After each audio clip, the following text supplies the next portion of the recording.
السلام علیکم خواتین و حضرات، کیسے ہیں آپ سب لوگ؟ امید ہے خیریت سے ہوں گے۔ جی ہاں، ماہنامہ آفری جو بعض اوقات مردوں باوقار خواتین کے لیے گھر بھر کے جسمانی بیماریوں، ذہنی الجھنوں اور روحانی مسائل کا حل ہے۔ آج اس میں ٹاپک ہے سعودی جوان کا تجربہ جو فقیر سے امیر بنا دے۔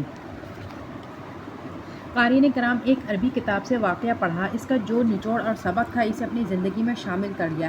اس کے بعد زندگی سہل ہو گئی، شکوے شکر میں بدل گئے نعمتیں اور زندگی کی بہاریں ملی۔ آئیے وہ واقعہ آپ بھی پڑھیں، انشاءاللہ مجھے یقین ہے اس سے آپ کو بہت فائدہ ہوگا۔ یہ واقعہ ایک سعودی نوجوان کا ہے۔ وہ اپنی زندگی سے مطمئن نہیں تھا۔ اس کی تنخواہ صرف 4000 ریال تھی۔ شادی شدہ ہونے کی وجہ سے اس کے اخراجات اس کی تنخواہ سے کہیں زیادہ تھے۔ مہینہ ختم ہونے سے پہلے اس کی تنخواہ ختم ہو جاتی اور اسے گھر کے اخراجات پورے کرنے کے لیے قرض لینا پڑتا۔ یوں وہ آہستہ آہستہ قرضوں کی دلدل میں ڈوبتا اور اس کا یقین بنتا جا رہا تھا کہ اب اس کی زندگی اسی حال میں گزرے گی، باوجود اس کے کہ اس کی بیوی اس کی مالی حالت کا خیال کرتی تھی، لیکن قرضوں کے بوجھ تلے تو سانس لینا بھی دشوار ہوتا گیا۔ دوست کا بے قیمت مشورہ۔ وہ کہتا ہے، ایک دن میں اپنے دوست کی مجلس میں گیا جہاں اس دن ایک ایسا دوست بھی موجود تھا وہ جو صاحب رائے تھا، اور میں اپنے اس دوست کے مشوروں کو قدر کی نگاہ سے دیکھتا تھا۔ کہنے لگا، میں نے اسے باتوں باتوں میں اپنی کہانی کہہ سنائی اور اپنی مالی مشکلات اس کے سامنے رکھی۔ اس نے میری بات سنی اور کہا کہ میری رائے یہ ہے کہ تم اپنی تنخواہ میں سے کچھ حصہ صدقے کے لیے مختص کرو۔ اس سعودی نوجوان نے حیرت سے کہا، جناب، مجھے گھر کے خرچے پورے کرنے کے لیے پہلے ہی قرضے لینے پڑتے ہیں اور آپ صدقہ نکالنے کے لیے کہہ رہے ہیں؟ اللہ کی قسم حالت بدل گئی۔ خیر، اس نے گھر آ کر اپنی بیوی کو ساری بات بتائی تو بیوی کہنے لگی، تجربہ کرنے میں کیا حرج ہے، ہو سکتا ہے اللہ جل شانہ تم پر رزق کے دروازے کھول دے۔ کہتا ہے، میں نے ماہانہ 4000 ریال میں سے 30 ریال صدقے کے لیے مختص کرنے کا ارادہ کیا اور مہینے کے آخر میں اسے ادا کرنا شروع کر دیا۔ وہ کہنے لگا، اللہ کی قسم کہہ کر کہتا ہوں، میری تو حالت ہی بدل گئی۔ پہلے میں ہر وقت مالی ٹینشنوں اور سوچوں میں رہتا تھا اور اب میری زندگی پھول ہو گئی، ہلکی پھلکی، آسان قرضوں کے باوجود خود کو آزاد محسوس کرتا تھا۔ ایک ایسا ذہنی سکون تھا کہ کیا بتاؤں۔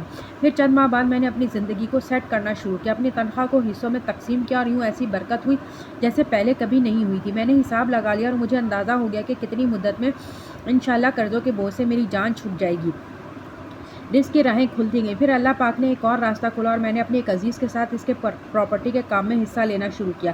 میں اسے گاہک لا کر دیتا اور اس پر مجھے مناسب منافع حاصل ہوتا۔ الحمدللہ، میں جب بھی کسی گاہک کے پاس جاتا وہ مجھے کسی دوسرے سے رہنمائی ضرور کرتا۔ میں یہاں پر بھی وہی عمل دہراتا کہ مجھے جب بھی منافع ملتا میں اس میں اللہ کے لیے صدقہ ضرور نکالتا۔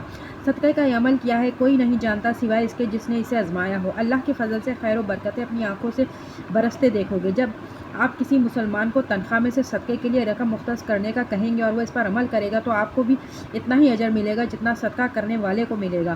صدقہ دینے والے کے لیے کہ اجر میں کوئی کمی نہیں ہوگی۔ عزیز دوستو، آپ تھوڑا بہت جتنا ہو سکے کچھ رقم صدقے کے لیے ضرور مختص کریں۔ اگر صدقہ کرنے والا جان لے اور سمجھ لے کہ اس کا صدقہ فقیر کے ہاتھ میں جانے سے پہلے اللہ کے ہاتھ میں جاتا ہے تو یقین دینے والے کو لذت دینے والے سے کہیں زیادہ ہوگی، لذت لینے والے سے کہیں زیادہ ہوگی۔ صدقہ جنت کے دروازوں میں سے ایک دروازہ ہے۔